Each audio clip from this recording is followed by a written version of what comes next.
Bienvenidos a nuestra clase de química. En esta oportunidad vamos a hablar acerca de la tabla periódica y sus propiedades. Como ustedes observan, la tabla periódica fue creada hace muchos años, en la cual pues la ubicación de los elementos de la tabla periódica se los colocaron en orden creciente a su número atómico. En este caso, los elementos de la tabla periódica fueron ubicados de acuerdo a las características que poseen cada uno de ellos.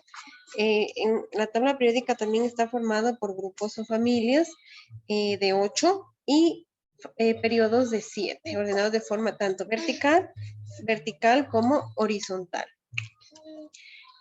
Cada uno de los elementos de la tabla periódica están representados con letras mayúsculas y otros elementos con letras mayúsculas y minúsculas. Como ustedes observan ahí, el nombre que se designa a cada uno de los elementos es de acuerdo al lugar en donde fueron descubiertos o la persona en cual las descubrió.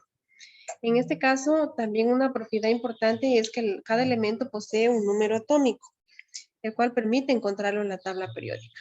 También posee un peso, que es característico de cada uno, y también posee valencias variables y también posee valencias fijas, es decir, las cuales permiten unirse un elemento con otro. Ahora, cada uno de estos elementos corresponden a átomos, y estos átomos contienen iones. En este caso, los átomos son grupos de átomos que tienen carga eléctrica que pueden tener tanto positiva, como negativa. Los elementos que tienen carga positiva son llamados cationes y los que tienen carga negativa son llamados aniones. Como ustedes observan ahí, el sodio viene a ser un elemento positivo porque cede su electrón y los aniones son negativos porque recibe ese electrón. Aquí vamos a ver más detalladamente el catión, que está representado por el signo más. Son los elementos metálicos de la tabla periódica que pierden electrones y se vuelven positivos. Como observamos aquí, en este caso el potasio tiene un solo electrón, por lo cual este lo cede y se vuelve positivo más 1. Otro ejemplo tenemos el calcio. El calcio tiene 2 electrones, el cual también los va a ceder y se convierte en más 2, es decir, un catión más 2. Y el aluminio tiene 3 electrones, el cual a los 3 los debe de ceder y este se vuelve un catión positivo más 3. En el caso de los aniones se los representa con el signo menos, como observan ustedes ahí, y por lo general son los no metales los que reciben estos electrones y son negativos porque se vuelven eléctricamente negativos al recibir más electrones, ¿no? En este caso son son átomos que reciben los electrones de los metales, como ustedes observan aquí. El sodio, representado con la letra Na, en su última órbita tiene un electrón, el cual lo comparte al cloro, que es un no metal, que debe recibir un electrón para completar la ley periódica, que es de 8 electrones. Aquí podemos observar una tabla periódica. La tabla periódica en este caso está representado prácticamente por muchos elementos químicos. En este caso, tenemos elementos químicos que están clasificados, como decíamos anteriormente, por gases, por líquidos, por sólidos, etc. El primer elemento de la tabla periódica es el hidrógeno, representado con la letra H. Aquí tenemos otra característica que son los grupos y los periodos. Los grupos representados por 8, tenemos aquí 1, 2, 3, 4, 5, 6, 7 y 8. Esos ocho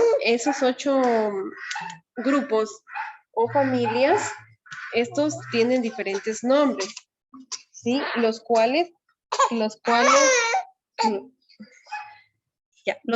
están representados, por ejemplo, estos serían los alcalinos que todos tienen valencia +1, que son los elementos metálicos que van a cederse, son los electrones que se van a ceder. En el segundo tenemos los metales alcalinotérreos, representados por el berilio con el signo positivo +2. Acá tenemos el tercer grupo. El tercer grupo que está conformado por el grupo del boro. Aquí tenemos el boro, que tiene valencia +3. El grupo 4, o la familia 4, está representado por el carbono. Estos elementos tienen valencia positiva +4. Y aquí ya podemos encontrar los no metales, es decir, los elementos que van a recibir los electrones. Aquí tenemos los nitrogenoides. En el caso del nitrógeno, que es el que representa esta fila. Luego tenemos los antígenos representados por el oxígeno y el grupo 7 representado por los halógenos por el flúor. Y finalmente tenemos el grupo 8, que son los grupos del gases raros o gases nobles que se conoce, son los elementos que ya contienen en su última órbita los 8 electrones que corresponde a la ley periódica. Entonces los demás, como poseen menos electrones, son los que deben tanto recibir y estos deben de ceder.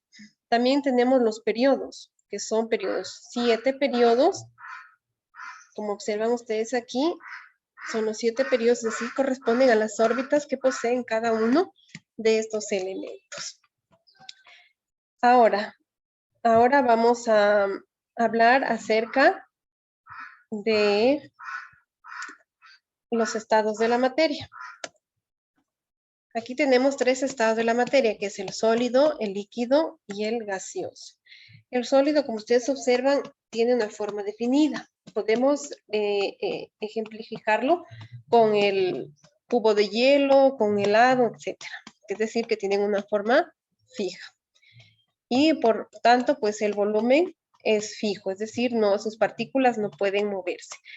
En el caso del líquido, la forma que ellos adoptan es de acuerdo al recipiente el cual lo contiene. Mientras más grande o más pequeño es el recipiente, pues el volumen va a ser constante, dependiendo de dónde lo vamos a ubicar. Y por ello, por el hecho de ser líquido, pues va a poder mezclarse con otros líquidos o con otras sustancias, como en el caso del agua, que es obviamente el universal. Finalmente tenemos el gas. El gas no tiene forma propia, obviamente el gas sus partículas están dispersas, están separadas, entonces no tienen un volumen fijo. Eso sería todo. Muchas gracias por su atención.